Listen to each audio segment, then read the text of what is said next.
Toxic relationship.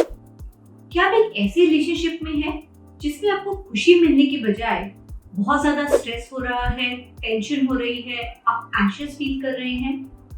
Then this video is definitely for you। चलिए जान लेते हैं एक टॉक्सिक रिलेशनशिप होता क्या है। एक टॉक्सिक रिलेशनशिप एक इस तरह का रिलेशनशिप होता है जिसमें दो लोग इन्वॉल्व होते हैं। नेसेसरली एक रोमांटिक रिलेशनशिप होना जरूरी नहीं है। It can be a relationship between a boss and a junior, दो दोस्तों के बीच में हो सकता है। बहुत सारे केसेस में between a parent and child होता है, एंड ऑब्वियसली रोमांटिक रिलेशनशिप्स। कोई भी ऐसा रिलेशनशिप जहां पर जो दोनों पर्सन है वो एक दूसरे को सपोर्ट नहीं कर रहे हैं, कंटिन्यू झगड़ा हो रहा है, कोई कॉम्प्रोमाइज नहीं करना चाहता है, resulting in creative and extremely negative environment for both the person involved. ऐसे रिलेशनशिप में क्या होता है, एक पर्सन एक्ट करता है ओनर की तरह और दूसरे पर्सन को ट्रीट किया जाता है कॉमोडिटी चीज की तरह, जिसको एक पार्टनर कंप्लीटली कंट्रोल करने की कोशिश करता है। चलिए इसको कुछ एग्जांपल्स के थ्रू बेटर समझ लेते हैं। मैं अपने क्लाइंट का केस शेयर करूंगी आपके साथ। This is the case of Riya and Rahul. Riya came to me at a point of time जब वो बहुत ज्यादा डिप्रेस थी, परेशान थी, and she came and told me that उसका और राहुल का रिलेशनशिप करीबन 1-1.5 साल से चल रहा था। शुरुआत में रिलेशनशिप बहुत ही अच्छा था, काफी खूबसूरत था। देन धीरे धीरे रिया ने वेट गेन करना शुरू किया। So she was working in an MNC, उसको काफी देर रात तक काम करना पड़ता था, so she couldn't take care of her health. She had gained weight but by any standards वो ओबीस नहीं थी। फिर भी राहुल का बर्ताव उसके साथ बदलने लगा। फिर initially started with small comments as in तुम्हारा वेट बढ़ गया है, कुछ फिट होने के लिए करो, which she took constructively. But ये धीरे धीरे बढ़ने लगा टू द पॉइंट ये सरकास्टिक होने लगा। एवरी टाइम कुछ खाने लगे तो अरे यार इतनी तो मोटी हो गई हो, और कितना खाऊंगी, ये कैसे कपड़े पहन लिए हैं, इसमें और भी ज्यादा मोटी दिख रही हो। Now all of these statements started making her feel less confident about herself. Needless to say, उसके सेल्फ एस्टीम पे इम्पैक्ट होने लगा। वो ऑफिस में जब काम करती, क्लाइंट से बात करती, तो कहीं ना कहीं उसके माइंड में ये रहता कि वो बहुत ओवरवेट है, because she was being subjected to continuous body shape. So this is a classic case of toxic relationship. While I understand body weight can be a matter which can be discussed, but अगर आप इस point पे discuss करेंगे कि सामने वाले को उससे अनकंफर्टेबल होने लगे, उसका सेल्फ एस्टीम इम्पैक्ट होने लगे, then this is definitely a toxic relationship। ऐसा नहीं होता कि टॉक्सिक रिलेशनशिप सिर्फ मेन की तरफ से होता है। Women can also be perpetrators of a toxic relationship। I will share another case with you। This is a case of Anjali and Arjun। Anjali और अर्जुन का करीबन 2 साल से रिलेशनशिप है। Arjun had a very difficult time, उसने बहुत हार्डशिप्स देखे, उसने अपना एक स्टार्टअप शुरू किया, काफी सारे लॉसेस देखे, and he was into a depression. During this time Anjali was there with him. उसने उसको सपोर्ट किया, उसके बिजनेस को आगे बढ़ने में उसकी मदद की, and helped him get out of this depression. So needless to say, Arjun को अंजलि का ये जो सपोर्ट है उसके लिए बहुत इंपॉर्टेंट था, and he showed his gratitude towards her. Relationship बहुत अच्छा चल रहा था till a point Anjali started keeping tabs on him.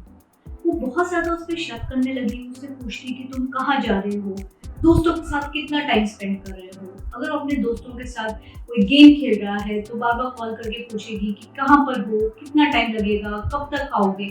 तो this started interfering with their positive relationship. Not just that, अगर वो अपने पेरेंट्स के साथ भी क्वालिटी टाइम स्पेंड कर रहे हैं तो भी अंजलि को उस पर डाउट होता है, उससे बार बार पूछती है कहाँ हो, मुझे टाइम कम दे रहे हो, तुम बदल गए हो। In this case, Arjun wants to continue with the relationship, but because of this continuous nagging by Anjali, he is feeling very mentally disturbed।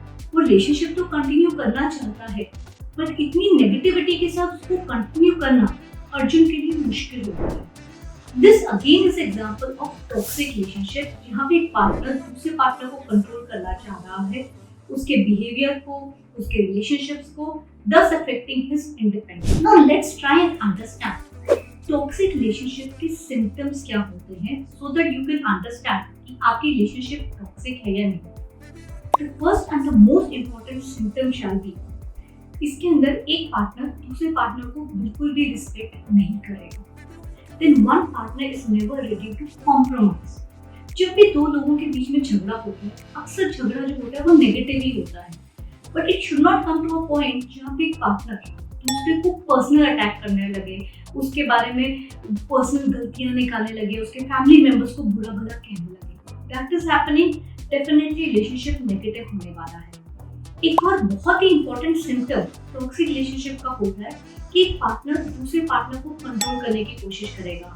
आप कैसे कपड़े पहन रहे हैं, आप कैसा खाना खा रहे हैं, किसके साथ इंटरैक्ट कर रहे हैं, they want to control every possible thing, which gets me to yet another important symptom, which is isolation. So one of your partners will try to isolate you. That means वो कोशिश करेंगे कि आप अपने दोस्तों से बात ना करें, अपने फैमिली के साथ बात ना करें, क्योंकि धीरे धीरे आप सबसे आइसोलेट हो जाएं और उन पे कंप्लीटली डिपेंडेंट हो जाएं. And that is the time they will manipulate you. They would do things like gaslighting. No, gaslighting अपने आप में एक बहुत बड़ा कॉन्सेप्ट है, but it is also a part of toxic relationships. Gaslighting क्या होता है? सारी गलती तुम्हारी थी या ऐसा कुछ हुआ ही नहीं। अक्सर जब आपको कोई बोलता है कि तुम गलत बोल रहे हो, ऐसा कभी कुछ हुआ ही नहीं, ऐसी कोई बात ही नहीं हुई, then the other partner starts doubting their own sanity. सच में ऐसा हुआ था? क्या मैं चीजें भूलने लगी हूँ? क्या ऐसा है कि मेरा जो मेंटल बैलेंस है वो अफेक्ट होने लगा है?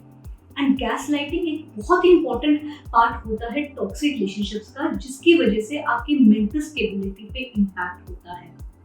Now, another symptom of a toxic relationship is आपका पार्टनर आपको सपोर्ट नहीं करेगा. आप जब भी उसके पास कोई नया आइडिया लेके जाएंगे, आपने कोई नई क्लास ज्वाइन की, सपोज आपने कुछ नया कुक किया या बिजनेस में कुछ अचीव किया, they will not support you.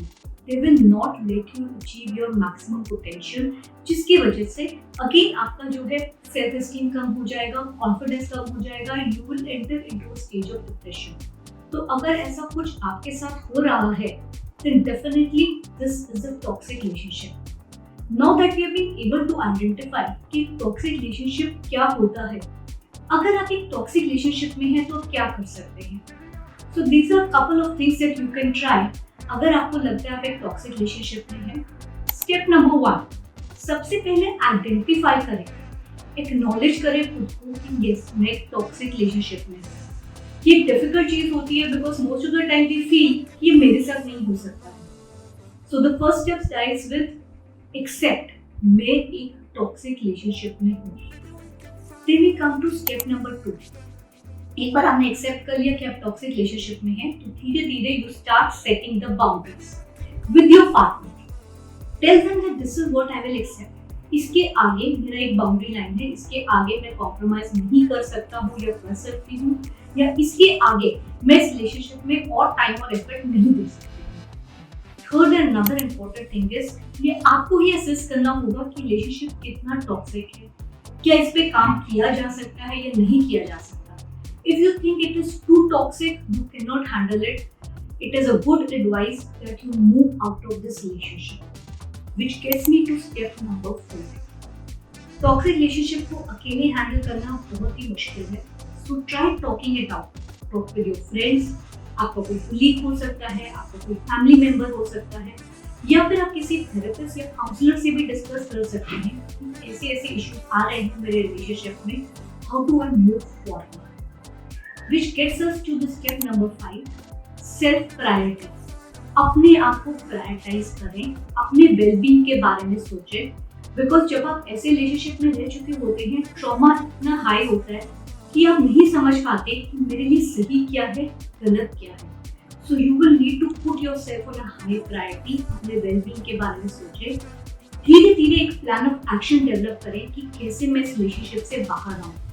You will need a safety plan in place so that आप इस रिलेशनशिप से धीरे धीरे बाहर निकल आए towards a more positive and happy health. So I am sure आपको इस वीडियो से कुछ ना कुछ सीखने को जरूर मिला होगा. If you have liked the video, please subscribe to our channel and share your inputs in the comments. Thank you.